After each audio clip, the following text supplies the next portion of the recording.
You are listening to All Burgundy and Gold, everything with the urban sports scene on Fox Sports Radio 96.9 FM and 1340 AM, Hopewell, Virginia. Wole and Mo are your hosts. Ray Jeezy is out. Man, I'm blessed right now. Joining us as a guest is Chris Powell. He is the host of Couch Coach Live and co-host of the Washington Football Guys podcast. Man, I've been meaning to get Chris on the show, man. We've been chopping up for years, bro. What's up, Chris? And welcome to All Burgundy and Gold, everything with the urban sports scene, my man. Yes, man. What's going on, man? Like we said, long time coming. And yeah, man, we here. Appreciated the invite. Oh, man, most definitely, bro. I appreciate years ago you had me on your show, and I had to find, like, I feel bad. I should have been returned the favor. You dig what I'm saying? Like, I feel like a dirty African. You know what I'm saying? Like, you know, like I don't even have no loyalty to people, bro. Like we're the love at. You know what I'm saying? You know, Mo, you know how some of us could be. We could be kind of shady. I was just about to say, African way, man. That's just you. You know, we can be a little shady sometimes. We act like man. we don't know folks. You know what I'm saying? We were shooting in the been gym. on my show a long time ago, Chris. You'd have been on my show the next Exactly, you would have. You'll save them Mo. It may be the Nigerian side. I don't know. Maybe me being Nigerian, maybe we do a little different. I don't know. I felt bad about it though. So that's my conscience though. So I guess that's me being born in the United States side, I guess, having a conscience. And Chris, before we get started, you tell our listeners about your podcast. Both podcasts. Both. Yeah. So Couch Coach Live weekly. I got me and my co-host Maui. We just talk about the latest news and sports. Mm-hmm. And then we had the Washington Football Guys. It's a Washington football centric show. Me and my guy Rob Cruz. We just, we bask in the glow of Washington football, the team that we've loved since we were born. We eat, sleep, and breathe Washington football. And it's just, us two coming together and having that project. And it's very well. It's going very good. Two guys who love the team just as much as any other fan of this team. So yeah, man. And Chris, and they're both video podcasts, right? Yeah. Okay. Mm-hmm. Yep. All right. Cool. And how can folks catch your podcast then? So Couch Coach Live, pretty much Facebook, Instagram, under Couch Coach Live.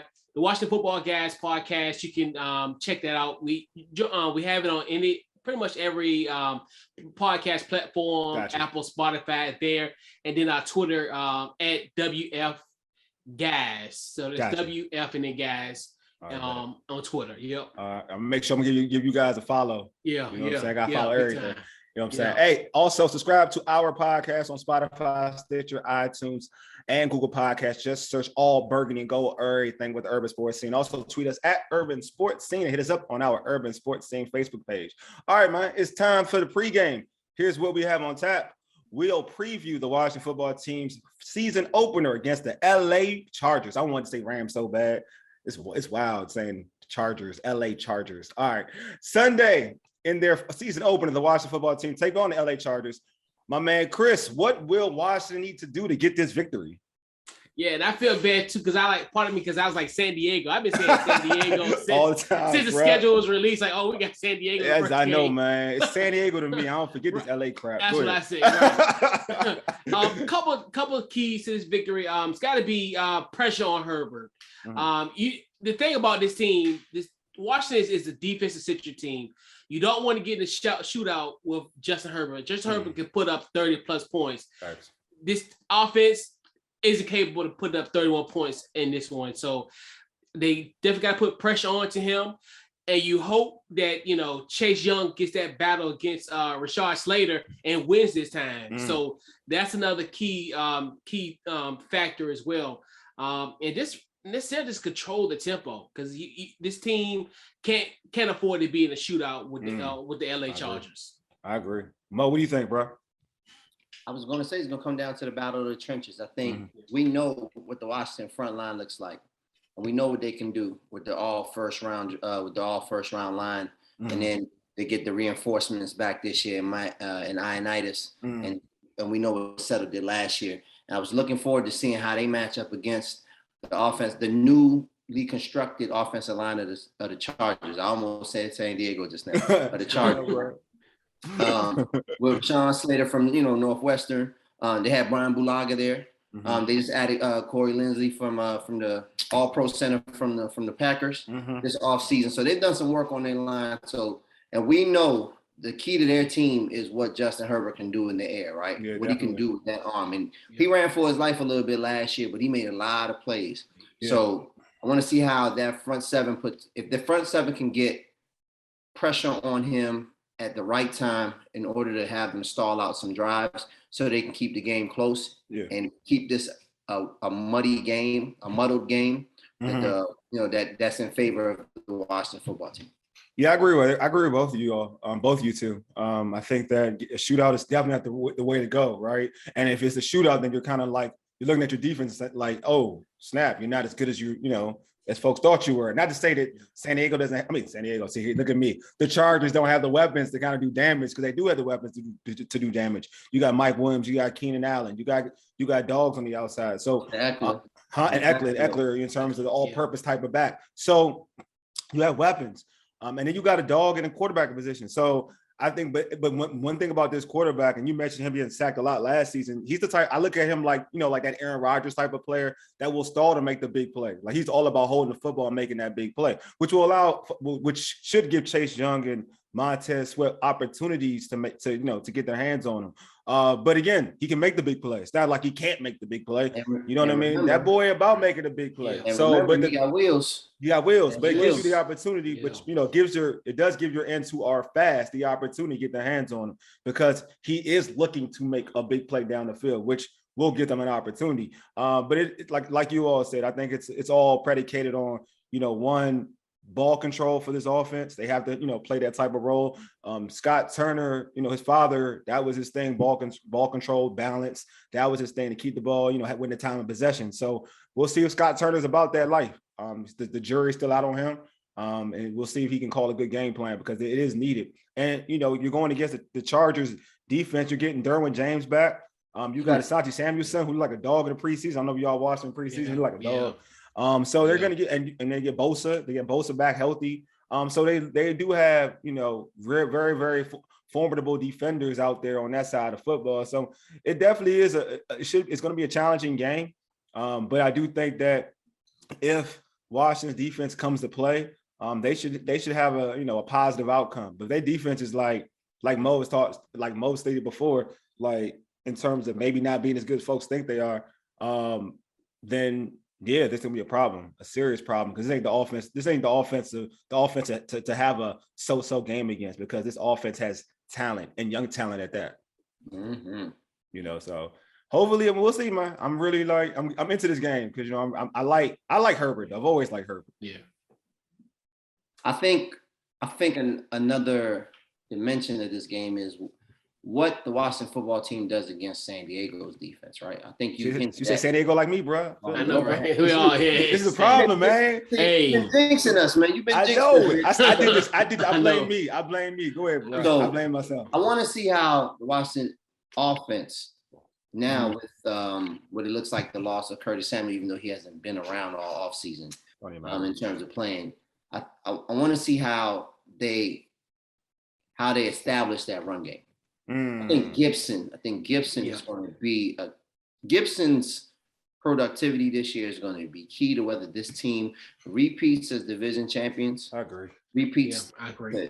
Repeats in its quest to go to the playoffs and, see if they can add on to what they did last year and actually win a playoff game, right? If Gibson is healthy and Gibson can tote the rock the way he's supposed to and just have the natural progression as a runner, because we know he's a converted wide receiver turned running back or slot guy / everything guy in college, gadget guy turned.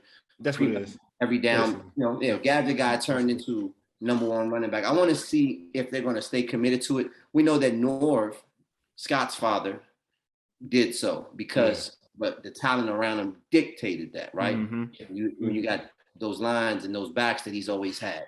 I want to see if the maturation process of Antonio Gibson is going to be on display week 1, and if that's going to have an impact on this game, because there's a lot of holes in this defense. Well, let me not say holes. There's a lot of no names in this defense. There's 340, but they also just got the Rams defensive coordinator Staley come over fresh off their number 1 defense in the other side of LA. Yeah. So, and they do have a Pro Bowler at almost every level of the defense. Yep. Or they have an up-and-coming guy at every level. Yeah, definitely. Oh, no, I agree. Totally everything you just said. I agree with everything.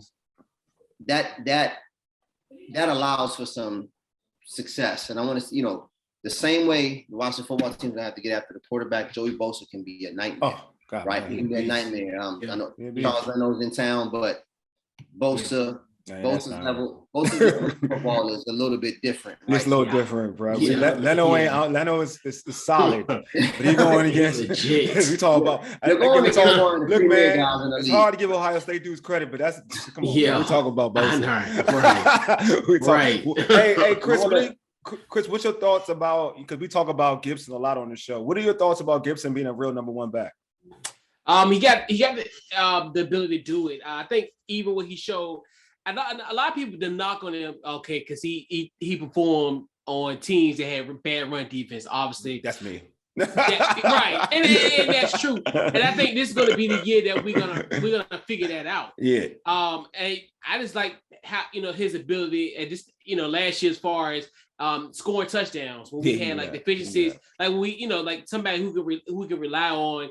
Pretty much like when we were in the red zone, because we know this year this team has historically been horrible when it comes to red zone execution and offense. So you get that, and like you said, the verdict is still out for me. I still think he can be a one. This is going to be a definite year that can prove him to be a one, because as far as how the offense is going to be kind of predicated on him per se, because we're going to need him coupled with with the wide receivers that we have. But he's like we talk about as far as having the offense more balanced now. We could do screens, you could do all different things with him. He's so I definitely think he has the capability to be a wide receiver. Not wide receiver, but a running back one for this team. Yes, it's wild because I think he got. I'm not going to be negative. I think he got better as the season went on. Like towards the end, before he got hurt, he was getting better. Yeah. In terms of locating holes. And also setting up blockers. I thought he got better. I heard him say something. I think it was on Instagram. It was actually I saw a post, and he did state it. It was quoted on like the Washington football team today thing or whatever. And he said that basically he's not looking for like to make that one cut and go, like to kind of keep it simple. Yeah. He's looking to make the, make the extra play, what I'm saying, trying to use his jukes like Madden. I was like, nah, you got to keep it simple. Like that's a running back. Your first goal is to hit the hole when you find it. And then you can kind of work off that, remix it. That's always been the thing. Like you find the hole, you hit the hole first. The special running backs make the first person miss. Yeah, definitely. You make the first person miss if you can. But your goal is that you see the hole, you hit the hole, and then after that, everything else is in play.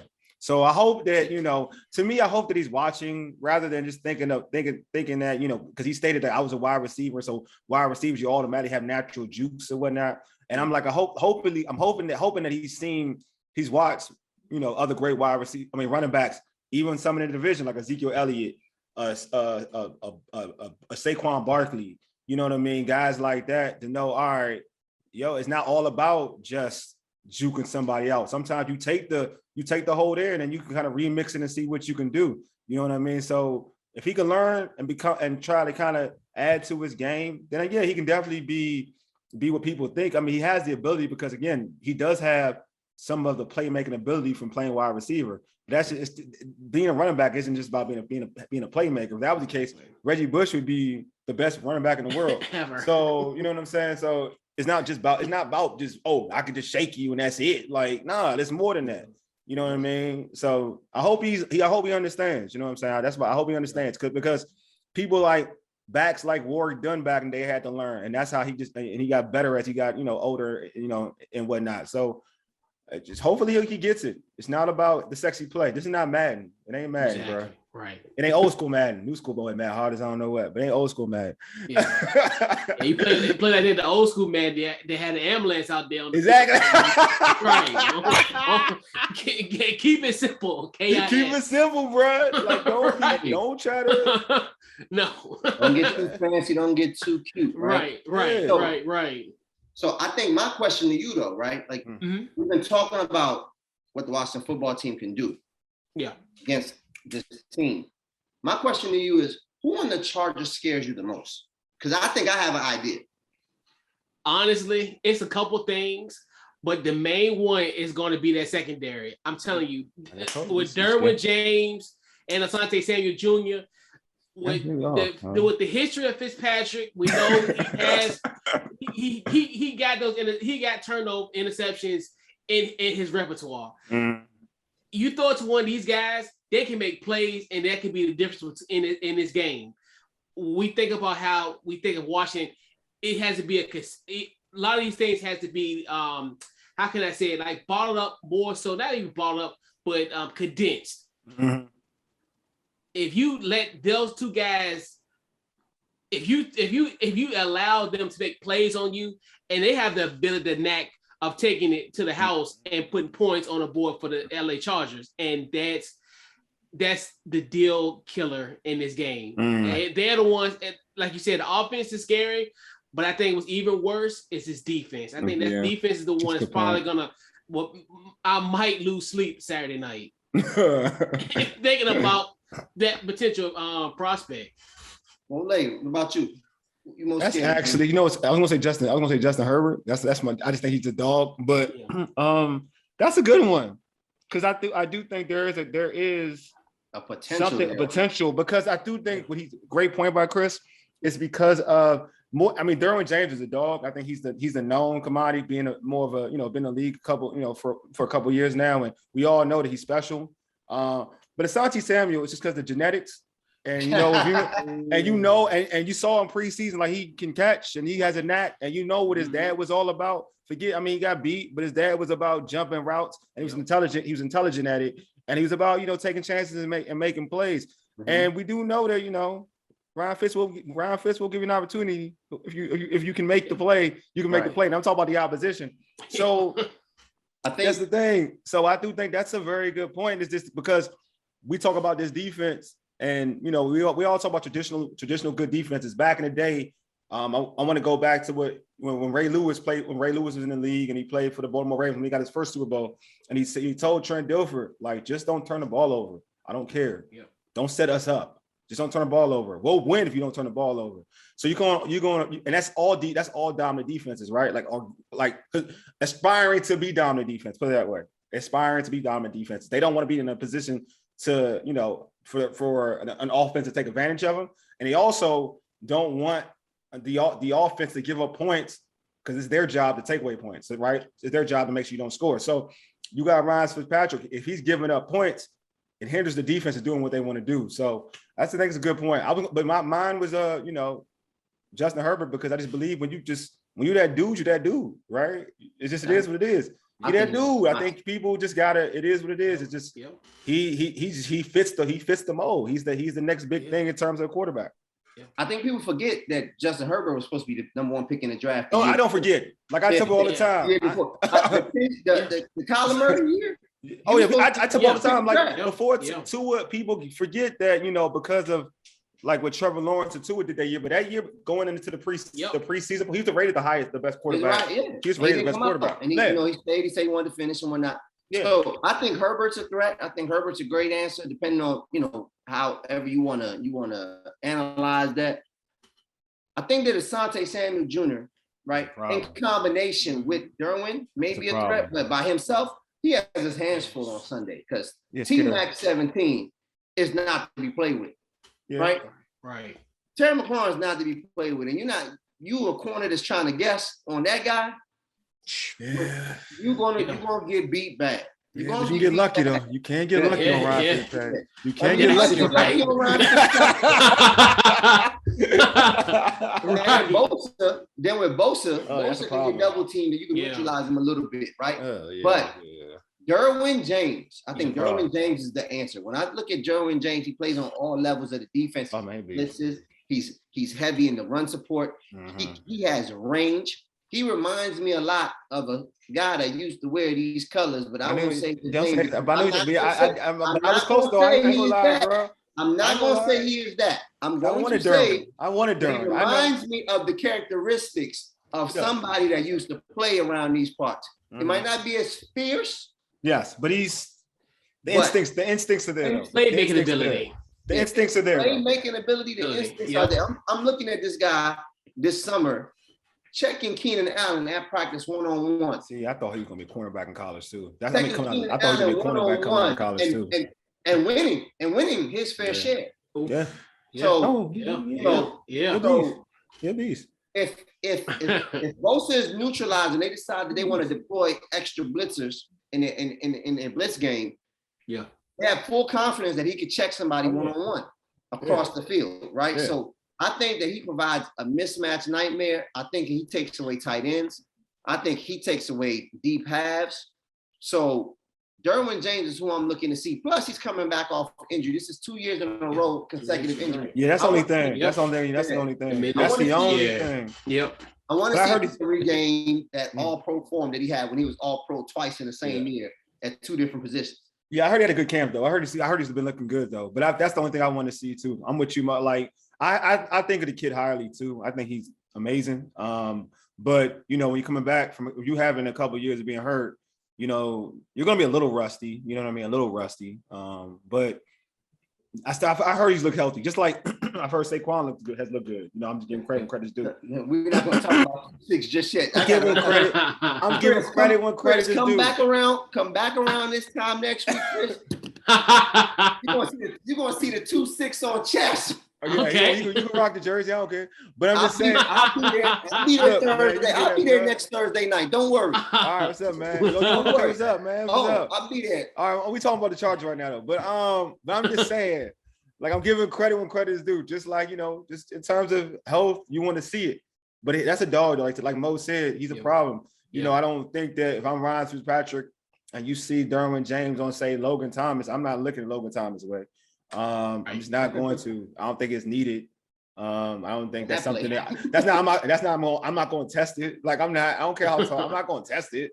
You know what I mean? Like, but knowing Fitzpatrick, he's a wild boy. He can probably test it. Oh yeah. Depends on the pressure. It depends on the pressure. Yeah. But, I heard that too. I heard that Cosme had a great camp. He's been holding. Yes, he's had a good camp.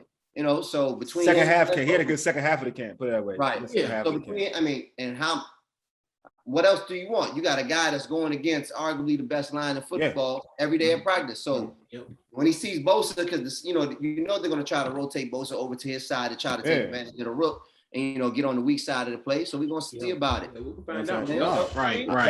Iron sharpens iron. I'm a big believer in that. You're listening to All Burgundy and Gold, everything with the urban sports scene. Right now, we are talking with Chris Powell, host of Couch Coach Live and co-host of the Washington Football Guys podcast. Yeah.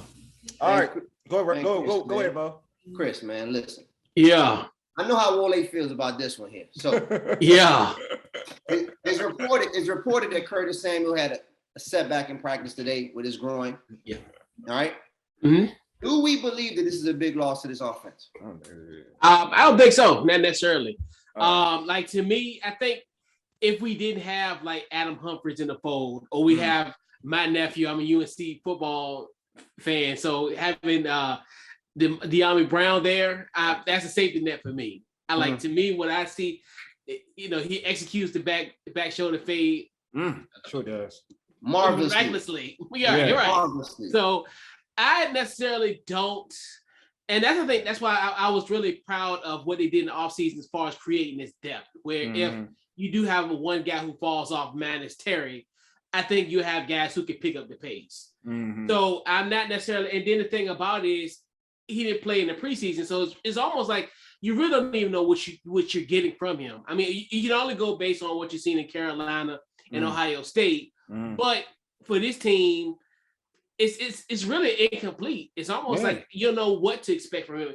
If you get something from him, it's a bonus, but I still think we can carry on with the depth that we have at the wide receiver core at this point. So yeah, I agree. I agree with Chris.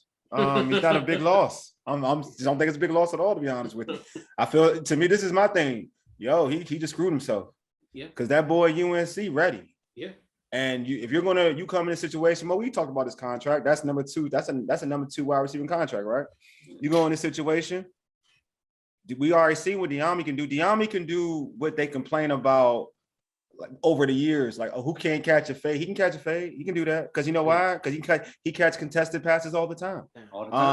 You don't really, he's 6'1", 6'2", but he plays bigger, right? He plays bigger. So you don't now. It's like folks like you're not really worried about having the big body wide receiver because he plays big anyway. He can go deep. He can beat you one-on-one. He can run his routes. If you watch Curtis Samuel, he's not that type of guy, right? You have more versatility in terms of being a wide receiver out of De'Ami Brown. So now you got Scary, who's a deep threat and a route runner. You got another speed threat right here, who runs good routes. And to be real with you, if you want to keep it 100, De'Ami as a rookie, if you look at Scary as a rookie and De'Ami's probably more positive Scary was as a rookie. Keep it a buck.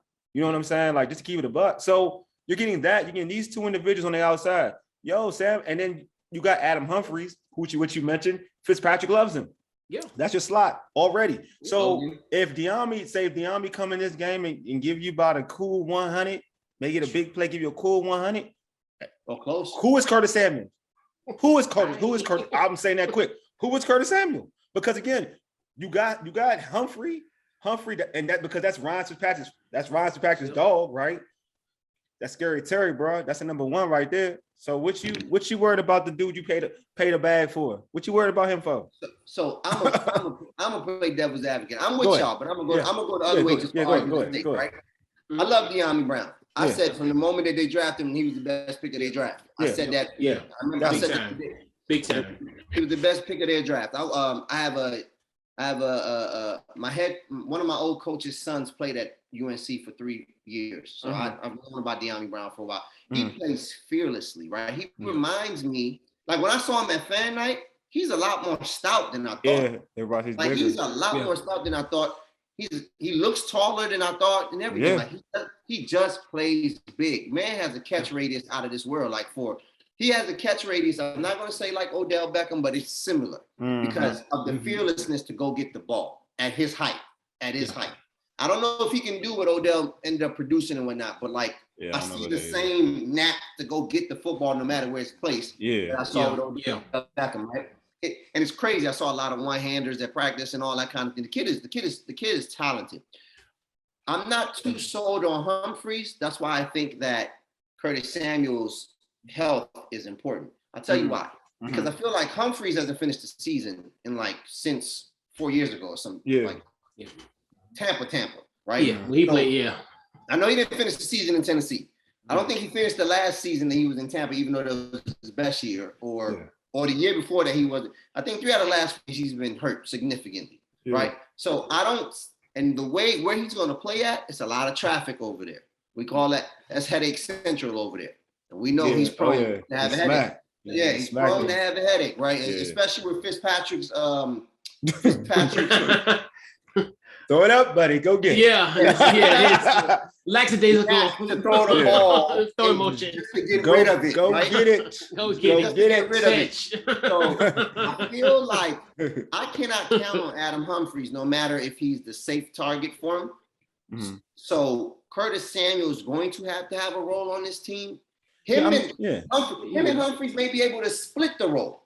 But I feel like he has to be there in order to maximize this because what De'Ami brings is he brings a vertical threat. Yeah, you need somebody inside. Terry does everything else, right? Mm-hmm. So you need somebody in the middle, and I think everybody's going to cut into Logan Thomas's production. Production. They're also going to, and Fitzmagic is also not a check downer, right? So it's going to take the running back out of the fold. It's going to take the running back out of the fold. So this is where Curtis Samuel coming underneath and crossing the field. And the now passes and that ability to run after the catch could service this team if they want to reach the heights that they want to reach. So I won't say that it's not a big deal, but I think they can weather the storm early on until he finally gets I think they got special things. To your point, I think they got special things for him. I'm just saying, like in the grand scheme of things, in the beginning of the season, it's not really, it's not anything they're going to die off of. You know what I'm saying? Like, for instance, because he's going to have his weapons that he's comfortable with. He's going to have guys he's going to rely on. But you're right, though. I mean, anytime, let's be real, like anytime you got a guy with that type of speed, it's valuable to a certain extent. I'm not going to diminish him at all. Like, I'm not going to do that. Like, you get the ball in his hands, stretches the defense. Exactly. You get the ball in his hands, he's going to make plays. But it's just there's different, like, there's different levels of consistency though, right? Like, if you can consistently, just because you are fast doesn't mean you're gonna get open all the time, especially if you play the right defense, right? That's true. So if you're like, for instance, like an Adam Humphries, who again he's just comfortable with, and he's played the slot for how many years in the league, he can get open. He knows how to get open in the slot. With the Ryan Fitzpatrick, we've seen that before. And we just from the eye test alone. I mean, we already know what Scary can do, so I'm not going to talk about Scary. But off the eye test alone with Diami, we pretty much know that from what we've seen in wide receivers in the past, like this is a cold dude. Like, we know he's a cold dude. Like, he a cold dude. Now, I'm not saying he's gonna be Randy Moss or anybody like that, or even Jefferson from last year in Minnesota. But what I'm saying is that we know that he'll get open and he'll get it sooner or later, right? Yeah. Like, we all think he'll get it sooner or later. So I just think, in my opinion, just like I told you about the running back situation, I said that, if I'm Gibson, I'm not getting hurt. Because I think Patterson can take a spot. Same thing. I think Patterson could take a spot. Same thing. I'm gonna say this with Samuel. Like, bruh, you came in you signed this contract thinking you're gonna do special things as the number 2 wide receiver. This growing is bad for you, but for Diami, it is great. Exactly. It is great for Diami. And if Diami does what everybody think he can do, because Scary gonna get the attention. Automatically, what you're gonna think about now, let's just keep it a buck in a passing game, because you don't know what Diami can do, right? So what you're going to do is you're going to still roll coverage to Scary. You're going to roll coverage regardless, but you're going to roll more coverage to Scary anyway, because you're going to want to see what this dude can do by himself. You're going to want to see it. So he's going to get situations. He's going to get one-on-one situations. He's going to get that. So, all right, if this kid can do that, and the way and what we've seen this kid can do in terms of catching contested passes and just beating dudes one-on-one flat out, and Fitz is going to give him a chance. He's going to give him a chance. So I'm telling you, if I'm Curtis Samuel, I'm not sleeping right. I'm doing voodoo to get this growing right, bro. I'm doing a lot of stuff. Nah. I'm doing some stuff, bro. Calling the witch doctor. I'm like, come on, get it together. Get it together. Straight, right. and go ahead, Chris. Yeah, and I think Adam and Curtis, they're interchangeable parts. So, like, to me, if, like you said, you kind of had him in and out of the lineup, like you were saying, necessarily like week 1, it's no concern at this point. But I think as the season progresses and if this injury lingers, then it might be a cause for concern going down the stretch. But for today in week 1 and even next week, I ain't worried about it. Yeah, that's what I'm saying. Like, don't knock on the Giants. It's not. No, I'm just saying it's just a short week. That's all. Yeah, ain't nobody no Giants. We know what the Giants defense can do, Mo. We already know. You got my man Jabril. Look, Mo. You got my man Jabril out there. You know I love my man. I know. You got my man Jabril Peppers out there. It's a short week. You better load up your gun. Look, man. Hey. I don't want to talk about the Giants, but I ain't going to talk about the Giants real quick. I didn't even say it. I'm going to ask you a question because before we go to the next question, I'm going to ask you a question about the Giants, though. Like, are you happy with how Daniel Jones has been used in the preseason? We're not talking about the Giants. I'm not even. That wasn't even a shade question, though. That wasn't even a shade question. Well, he's already in my phone. I'll see you next Tuesday about this topic. We're gonna go 2 hours next week. Don't worry. We're not gonna run out of content next week. We're not gonna run out of Giants content next week. 2 hours next week. So, Chris, man, I think we've summed it all up, right? Comes down to the master question: who wins and why? Well, the Washington football team will win this football game, 24-21, and that's I think it's they can put up 24 points. If it's more than 24-point game, it's gonna be an LA game. I just look at it's gonna come down the stretch. Actually, I'm maybe the only person on this panel. I still have faith in Dustin Hopkins. I think he'll kick. Wait, what? I think he'll kick. I think you're right. Trust me. Because I know everybody is like hating on Dustin Hopkins. He's like the most hated man in Washington D.C., the DMV area. But I have faith in Dustin Hopkins. I think he'll kick about a 30-some yard field goal. We win this game. I think we like the keys to the victory. We keep Justin Herbert in check.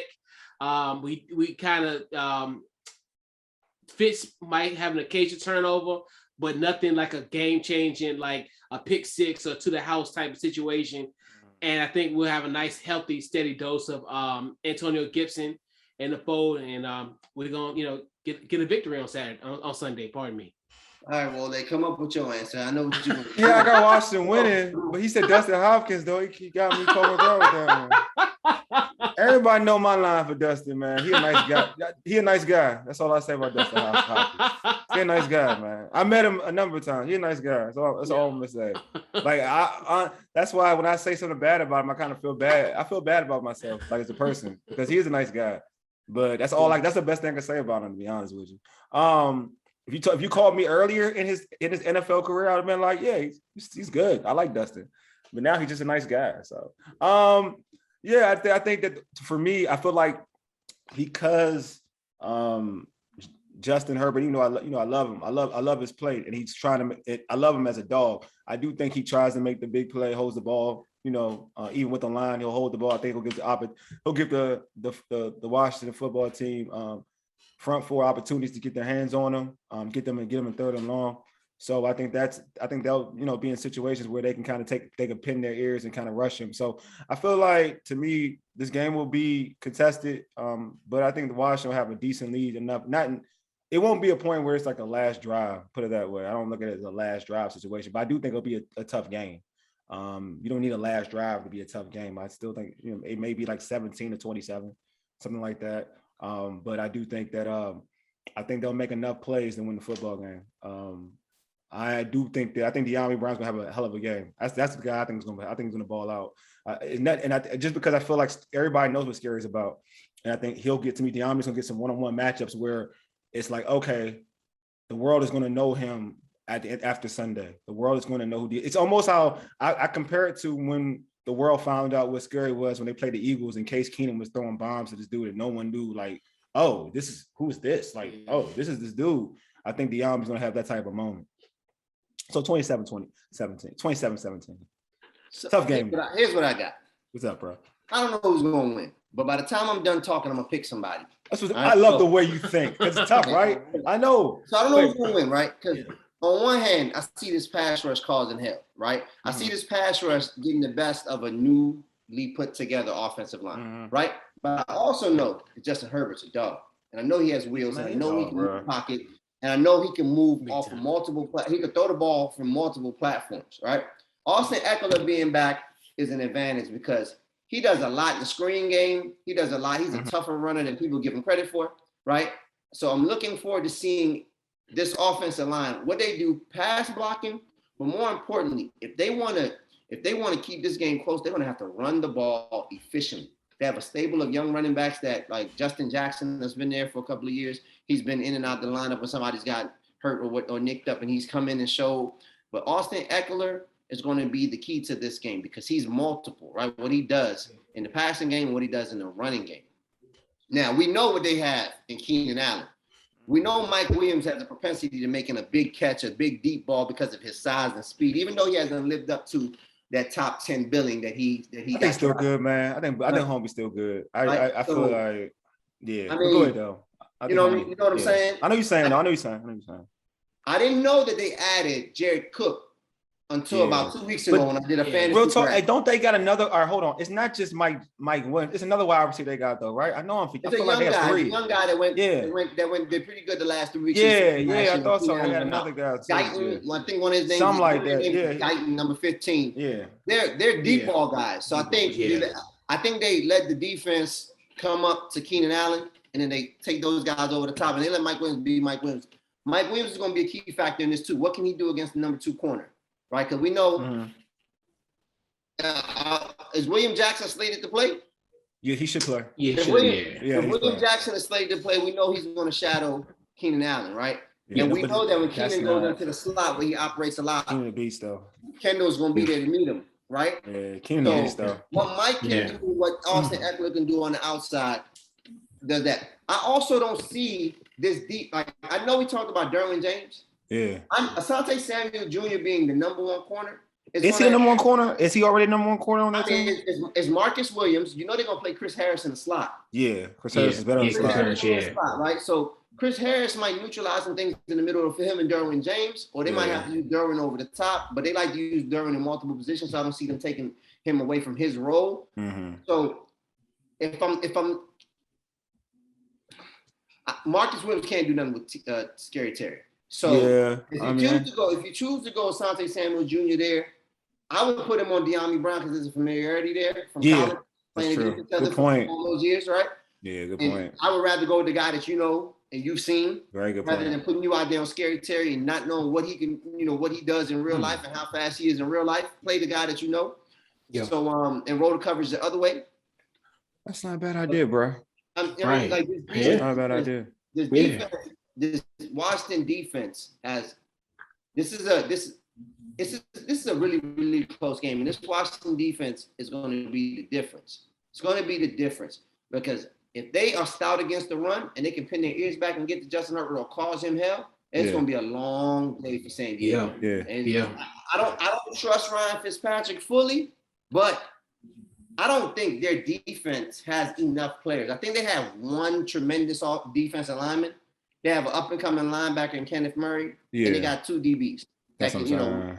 Dante Samuel, we don't know surely about. So it can go either way. So just to be, I don't know, but just to cause some controversy, give me the Chargers 21-17. I respect your gangster, bro. Yeah, you know what I mean? Ray had the Chargers on the other show anyway. You know what? I respect your gangster. I'm not even mad at it. You know what I'm saying? I like being in minorities. I like their quarterback better. So give me the. I know I like him better too. I'm not gonna even argue. Give me the better quarterback. Who am I? I am happy though. I ain't gonna lie. I'm happy. If I would. Like I'm happy they don't have Hunter Henry anymore. So I think that works out a little better. Because for the young boy, only for the young boy. That's what I'm saying. Because the young boy eventually he gonna get baptized by one of these tight ends. I don't think Jared Cook can do much. Jared Cook is decent. Oh, he's still good. I mean, but he's older. He's solid. He's still solid. I feel like all right. So Jared, he got a case of the drop season. You know what? I forgot. You know what? I was about to say the quarterback, but the quarterback good enough. Right. Regardless, the quarterback good enough. I had to think about he played with Drew. I was like, nah, I had to take that back. Like quarterback here, good enough. He looked like he a tight end for hire. He played for every NFL team. Everybody, bro. Everybody. But he's productive though. I give him credit. He's still productive though. He productive though. I give him credit. He's productive. But I mean, man, Sonny, you said Sonny, man. I'm sorry. I watched this. I think his first or second preseason game. Yo, that dude, he's an animal, bro. What was it? It was against like San Francisco. He had like 2 picks, bro. He had like 2 picks. He had like 2 picks. Two picks early. Like his daddy. Like his daddy. Like his daddy. He reminded me of his daddy. Right. His game, I mean, he learned from the best. Yeah, no get twisted. He learned from the best. No doubt. Right. Yeah, like he jumping like his daddy. Like he jumping like his daddy. I seen the interview on the Get Your Popcorn Ready podcast with T.O. and them, where his father was telling him how he had to go back and teach him that because he was watching him and he couldn't understand why he wasn't doing what he did. Yeah. He's like, dude, like it's right in front of you. He said, you're on a bad team anyway. Take the risk. It ain't like they're gonna bench you. Yeah. You're gonna stay there and look good. Yeah. Good. Right. Man, he ain't playing. I ain't gonna lie, bro, because I was watching him. I was like, you know if he was over 5'10", easy. It'd have been a first round draft. Easy. That's what I'm saying. Easy. Yeah. Easy, bro. Like I think he's he's a problem because again, I think there's like I was just talking about how I was talking about Justin Herbert and this defensive front, right? Like it's just a perfect storm. It's a good match for the front four to get pressure on him, maybe get a strip fumble or whatnot, because he likes to hold on to the football because he wants to make a big play. There's a lot of quarterbacks who are just that way. You know what I mean? Like Carson Wentz was that way. Even when he was at his elite level, he would hold the football, trying to make the big play, and you can put your hands on him, get a fumble, whatever. I like Herbert's moxie, man. I love it. I mean, I've been a fan of him. Chilled, yeah. When the Chargers got him, I was like, tough. Like I said, it was tough. See, he's supposed to come out the year he was supposed to come out. I know. The Giants could have drafted him. Hey, the issue was, you already know what the issue was. The issue was because you're talking about, because Daniel, that's right. He was around. He was around. Yeah, he's around. Yeah, he was around. Oh, that was his joint. He was supposed to come out that year. He's supposed to come out that year. Yeah, you know. Was going draft. He was automatically number one too. Yeah. That was a terrible draft class. had us linked to him. Quarterback draft class, that was terrible. I was sick when he said he was going back to Oregon. I said, oh. Yeah, But I was like, okay, so now we're going on top of it. It's fine though. But I was like, when he did that, I was like, dang, you going out in this draft though? Like I was like, dang, you impressed? You going this quarterback draft class? You don't want to be the only one? Like he went to a deep one though. Like he was like, yeah.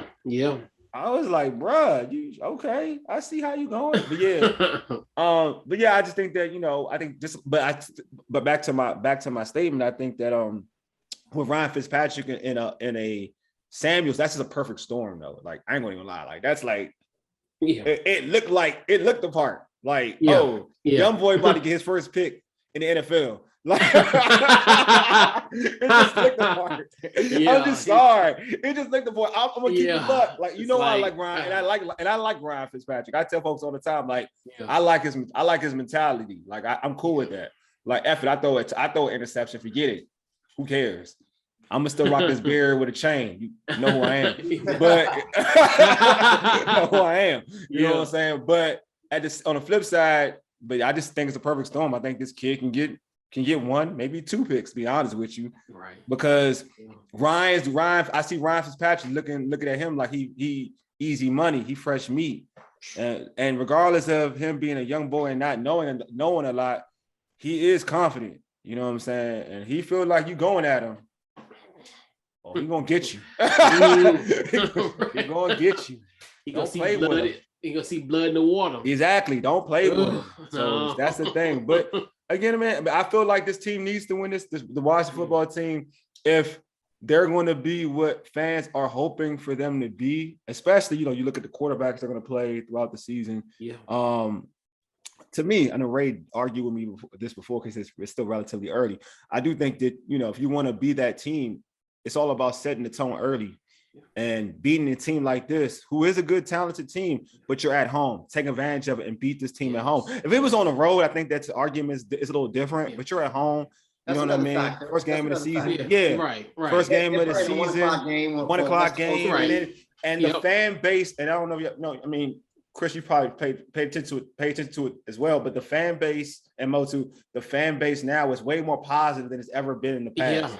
You know what I mean? Yeah. So I expect like the crowd to be better than what we've seen. Oh yeah. For this team over the last couple of years. So I just think that this is the type of game that if you don't have a good showing when you come out flat in this game, then that's not a good sign going into the Giants or whoever you playing after that, because you got to set the tone. You just got to set the tone, because it's the same thing when all right, for instance, and I'm not saying they're going to be this team, but when the Niners got to the bowl, you know what I mean, with their re-up team with the defensive line or whatever, they set the tone early, right? They rock with that momentum and set the tone early. It was like, all right, we're going to beat this team. So if Ron Rivera wants to, continue what he's building in terms of momentum, you're going to have to set the tone, bro.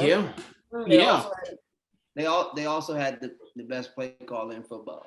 Oh, no. Did I argue? Do you think I'm arguing? Hey, you think I'm arguing with that? I'm about to say, we know that Scott. We don't know about Scott. I know. I don't know about Scott. You know about Scott, Chris? Do you like Scott, Chris? I like his dad. I always wanted his dad. I always see, Chris. I ain't say his daddy, Chris. I ain't say his daddy, Chris. I always say this: if I own this Washington football team, yeah, North Turner would have been my head coach. I like. You like his dad like that? I love North Turner. I think he got a short end of the stick. In 2000, when he was here. When he was here. I think they got rid of him in the worst time possible, in the middle of the playoff run. So I always looked to him as like, we should have gave him the benefit of the doubt. But like you're saying, but like you were saying, you had to set the tone, because I mean, we have a gauntlet. I mean, the Giants, then we got to go to Orchard Park and play Josh Allen. Take the Giants out of it, or outside of the fact that the Giants. It's a divisional rival. They swept us last year, so they swept us the last couple years, bro. Like I'm gonna give more credit the last couple years. Let's keep it on. You heard what I said. The last couple years they swept us. Don't you know what I said? Wole. You heard me. The last couple years they swept us. Look, man, we said it. To Chris's point, man, like he said, like you got Herbert, you got the Giants because you haven't beat them. Yeah. You got Josh Allen, animal too, man. I got a gauntlet of quarterback. I love Dog, and look, they dogs too though. That's the problem. All of them. They dogs at the quarterbacks. I mean, you think about how many former MVPs will be playing down the stretch. Like we got Patrick Mahomes, Matt Ryan. You got Aaron I mean, a dog though. I don't care about. But still,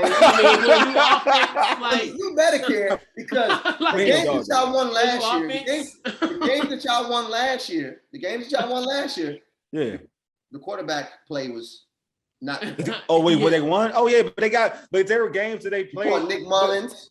Yeah, I'm not arguing that, but they got games they competed with. Like they competed with. If you look at Russell, they played Russell Wilson last year. He didn't have a good game. Like he didn't play well. He's had a couple good runs. So I'm just saying, like they've done well. Like they, Big Ben is I guess you want. What is Big Ben? You beat Big Ben. You did beat. What is Big Ben to you? I don't. Big Ben is hard for me to judge. I'm not going to even lie. Right. He's hard for me to judge. Like he's a Hall of Famer, but he's like before he played y'all last year. Big Ben was solid, right? Yeah, it was undefeated. Yeah, it was undefeated. So I'm saying, I'm gonna give you credit for that because remember, I got that prediction wrong last year. Remember? Yeah. I'm saying, but I'm saying is that I'm not even claiming Big Ben. I'm not even claiming Big Ben. I'm not even claiming that one because Big Ben is always hard for me to judge because it's like which Big Ben do you get? Which one do you get? Like it's like which Big Ben do you get? Like you know what I'm saying? But again, it's like Chris said, the gauntlet is real though. Chris, I'm sorry, Chris. Would you say continue with your point, Chris? I'm sorry. Yeah, I mean, as far as former MVPs, we got Aaron Rodgers on the 24th. We got a lot, like you said. So this is like you said, it has to set the tone because Tom Brady. Tom Brady. But we got 14 days to prepare for him. You're right. I'm just saying. You got Russ ain't MVP, but you got Russ. We got Russ. I think he's damn near MVP. I mean, he's damn near MVP. You got Dak twice. Oh, okay. That's you got David Carr. Sounds between Christmas. I've always liked David or Derek. Was it Derek or David? It's Derek. Derek now. Yeah. I like Derek. But Derek is I like Derek. But so I actually am a fan of Derek. But first quarterback. John Gruden's coach. I don't really. Honestly, we might be playing Marcus Mariota by December. Yeah, so who knows? Like, right? He play around quarterbacks. He don't even. That dude got a mistress. He got a mistress quarterback every freaking team. He got a mistress. Exactly. I can say that's my one apprehension about this team. Yeah. That you're going to be outplayed at quarterback almost every Sunday, except for maybe the Giants game, the Carolina game, and the Eagles game. Yeah, maybe the Eagles game. Yeah, it should be, but maybe I don't know. Potentially. I mean, I feel like, but you know what? You never know. You know what I'm saying? You never know. That's one thing. That's one thing about Sundays because again, like San Francisco that year they won the bowl. I mean, come on, man. Like quarterback play was trash. But like you said, Mo, like hey, like Jimmy G was solid. No, the coordinator. You like you said, the coordinator was solid. The head coach. Solid, look, he had a game. He threw 8 passes and won. You know what? Yeah, he was solid. I understand you. You know what I'm saying? But you're right though. But you're right though. Like it's Kyle though. Kyle knows how to mask everything. Kyle, yeah. Hey, that's a different topic. Got the job done. Let me tell you something about no. Kyle. I'm not saying. I'll tell you something about Kyle. Kyle ain't won 6 games without Garoppolo playing. I'll tell you that. Huh? Kyle ain't won 6 games without Garoppolo being the starter. Oh, that's true. Last year? But last year it was still all right. I mean, if they was honestly, if they everybody was got hurt, bro. Right, and he was playing a B team. If they would have been an NFC, they would have been 1 game out for winning. Did you guys forget they had the 6th, the 3rd, and like the 5th pick consecutively? And don't worry about it. And then the quarterback they got now. Don't worry about it. Yeah, that boy they got now. Trey Lance. Oh, that boy they got now. Don't worry about it. Game manager. We'll see how. Don't worry about it. I want to see it. Well, that boy better than Garoppolo already. I like his tools. Yeah, I like Trey. I want to see it. That boy because I think everybody think it's sweet. Garoppolo was 22 yards away from 4,000. He had 27 touchdowns. I know. I feel you, bro. That boy Kyle a beast, bro. That boy Kyle a beast. Yeah. That boy Kyle Shanahan a beast. Kyle Shanahan. Look out. Everybody has a career with Kyle. Everybody has a career with Kyle. Matt Ryan. Huh? Matt Ryan. Matt Schaub. Matt Shaw. Oh, and your boy, what was it do? Brian Hoyer. Remember he played Cleveland. Yeah. They were 6-3. That's how I was like, you know what? It was 6-3 going into like the halfway mark. When you play with RG3. Yeah. All of those Kirk Cousins, their defenses. Well, was who? What? Not RG3, not the Washington football team with RG3. That defense wasn't great. No, it was not. I didn't say great. Oh, they were outscoring people because of Kyle. I mean, they run the ball and control the tempo. That's all. I'm just telling you. Oh, look, I'm just saying, Kirk Cousins. Hey, Kirk Cousins has been awfully good in Minnesota. No, they were better. They were better without him. Chris. Sean McVay. That's Sean McVay's. Sean McVay. That's a Kyle Shanahan guy. I'll tell you one thing. Y'all should have paid that $19 million when he wanted that $19 million. That quarterback for the last 6 years. Let him go. Well, you know what? I think I'll put it this way, because I think we somewhat did get out of Alex Smith. For what we did that 9 games and we had him healthy. Yeah, when he was healthy. That 9 games he played for us. Oh, the first 9 healthy. Yeah, that was it. That was it. I mean, everybody acting like that. Right, yeah, I agree with you, Chris. Right. Like everybody act like they forget about that when he was healthy. 9 games. Huh? What are we talking about? Well, Kirk Cousins ain't never get to Kirk Cousins even got to got to one playoff game. Because I'll put it this way. I honestly, I think we would have made the playoffs if he would have stayed healthy. If he didn't get hurt.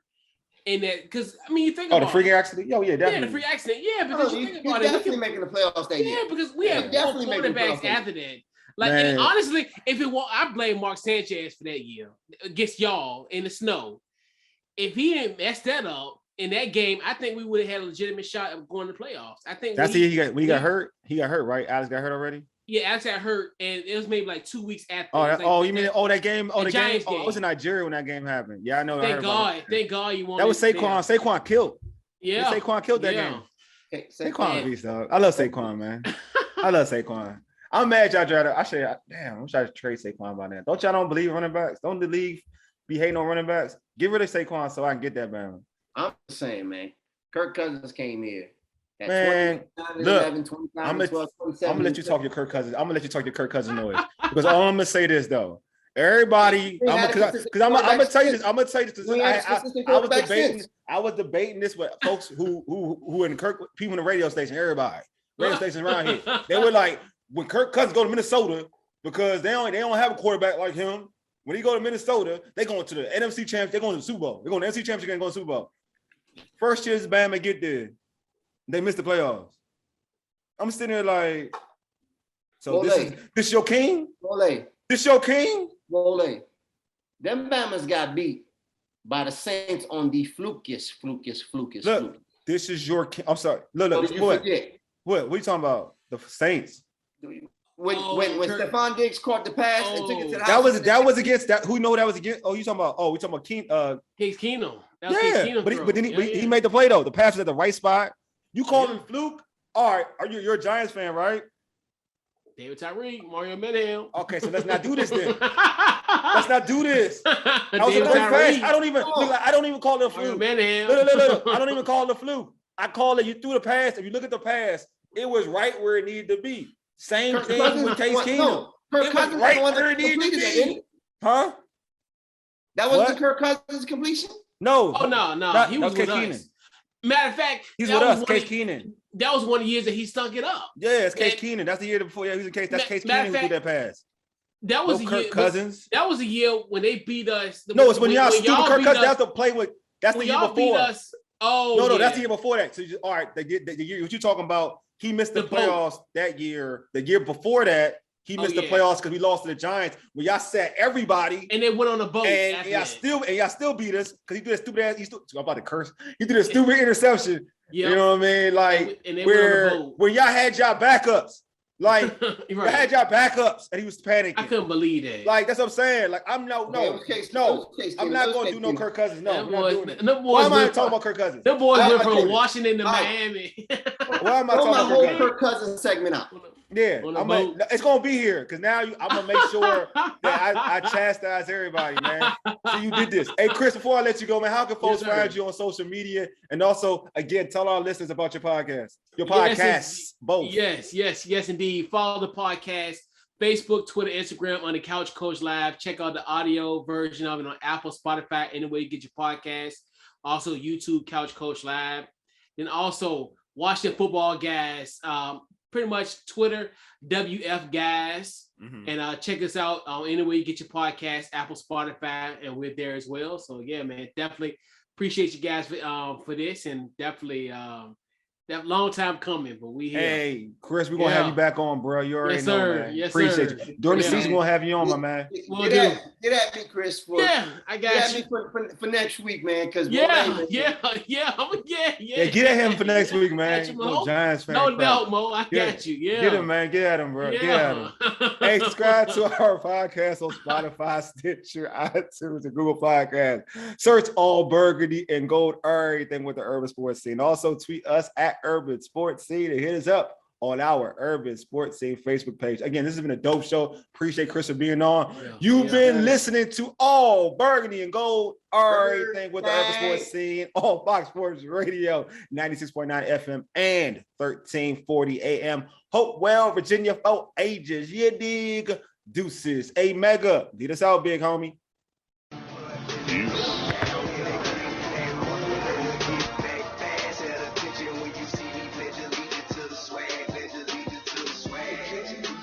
Swag.